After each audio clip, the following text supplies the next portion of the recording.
दोस्तों, यदि आप एईपीएस के संचालक हैं और अगर लगातार हमारे वीडियो को वॉच करते हैं तो आपको याद होगा कि कुछ हफ्ते पहले हमने एईपीएस के लिए एनपीसीआई की कुछ गाइडलाइन में जो संशोधन हुआ था उसके बारे में आपको जानकारी दिया था कि फ्रॉड रोकने के लिए एनपीसीआई क्या क्या कर रही है, जिसमें कि कुछ पिन कोड को ब्लॉक किया था जहां पर कि ज़्यादा फ्रॉड रिपोर्ट हो रहे थे।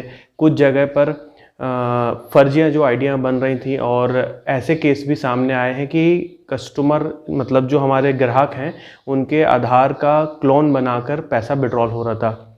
तो इसी सिलसिले में कंपनियों पर कुछ रिस्ट्रिक्शन भी लगाए थे, कुछ पिन कोड ब्लॉक किया था, कुछ फिंगरप्रिंट डिवाइस को बंद किया गया ताकि जो फेक फिंगरप्रिंट होते हैं जो कि सिलिकॉन के माध्यम से बन जाते हैं उन सबको बंद करने की बात थी।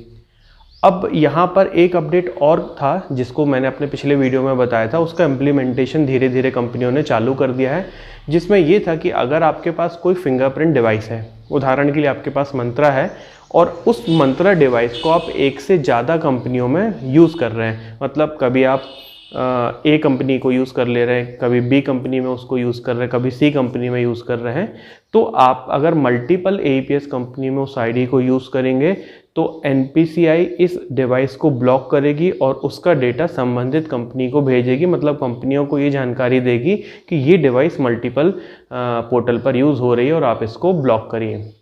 ठीक है, यहाँ पर मैं आपको दो स्क्रीनशॉट दिखा रहा हूँ। कंपनी का नाम मैं इसलिए यहाँ पर नहीं लूँगा क्योंकि यहाँ एक गलत मैसेज ना जाए कि यार ये डिवाइस इसी कंपनी बस में काम नहीं करेगी, हम इस कंपनी का काम ना करें, तो कंपनी के बिजनेस पे इफेक्ट ना पड़े, इसलिए मैं उन कंपनियों का नाम नहीं ले रहा हूँ। और मैं क्लियर कर दूँ कि मैं इन कंपनी का काम करता भी नहीं हूँ, ना मैं कभी इनका वीडियो बनाता हूँ, लेकिन आपकी जानकारी के लिए मैं ये बता रहा हूँ। तो ये जो स्क्रीनशॉट हैं एक ही रिटेलर के हैं, एक ही मोबाइल नंबर से इनकी आईडी बनी हुई है और एक ही फिंगरप्रिंट डिवाइस है। ये तीन चीज़ मैंने इसलिए बताई कि ऐसा ना हो कि फिंगरप्रिंट डिवाइस एक हो लेकिन आईडी अलग अलग व्यक्तियों की हो या अलग अलग मोबाइल नंबर से बनी हो। यहाँ पर एक ही व्यक्ति है, एक ही मोबाइल नंबर है, मतलब आधार, पैन, डिवाइस सब कुछ एक ही है।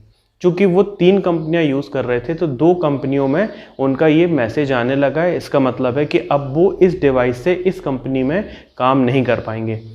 यहाँ पर उनकी आईडी डीएक्टिवेट नहीं हुई है, केवल डिवाइस को ब्लॉक किया गया है। अब अगर मान लीजिए वो उस कंपनी को यूज़ करना चाह रहे हैं तो मजबूरी में उनको क्या करना पड़ेगा, एक नई फिंगरप्रिंट डिवाइस लेनी पड़ेगी। इस तरह की प्रॉब्लम आप लोगों को ना हो तो इसलिए आपको स्पष्ट रूप से मैं कहना चाहूँगा कि केवल और केवल आप इतना बस करिए कि किसी भी एक कंपनी जो आपको अच्छी लगती हो, ज़रूरी नहीं कि जिसका विज्ञापन मैं कर रहा हूँ, जिसके बारे में मैं जानकारी दे रहा हूँ, आप उसका काम करें। आपके पास जो कंपनी हो, जिसका प्लान, जिसकी सर्विस, जिसका सर्वर आपको सबसे बेटर लगता हो, आप उसका काम करिए, किसी एक कंपनी से काम करें। हालांकि मैं भी लगभग 6 कंपनियों का काम करता हूँ, मेरे को ये नहीं समझ में आता कि लोग मल्टीपल आईडी क्यों यूज़ करेंगे। जो कंपनी ए में हमको फैसिलिटी मिल रही है लगभग वही हमको कंपनी बी में भी मिलती है, वही हमको कंपनी सी में भी मिलती है।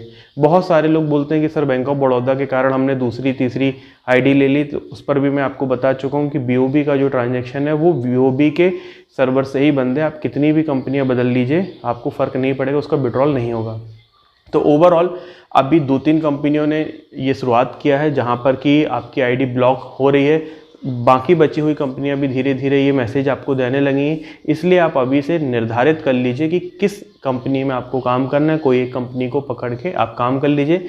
किसी मजबूरी के कारण आपको लगता भी है कि हमको मल्टीपल डिवाइस मल्टीपल कंपनियां यूज़ करना है, एक या एक से ज़्यादा, 2 कर लीजिए, उससे ज़्यादा आप मत करिए, तो फिर आपको आगे चल के 2 डिवाइस यूज़ करना पड़ेगा।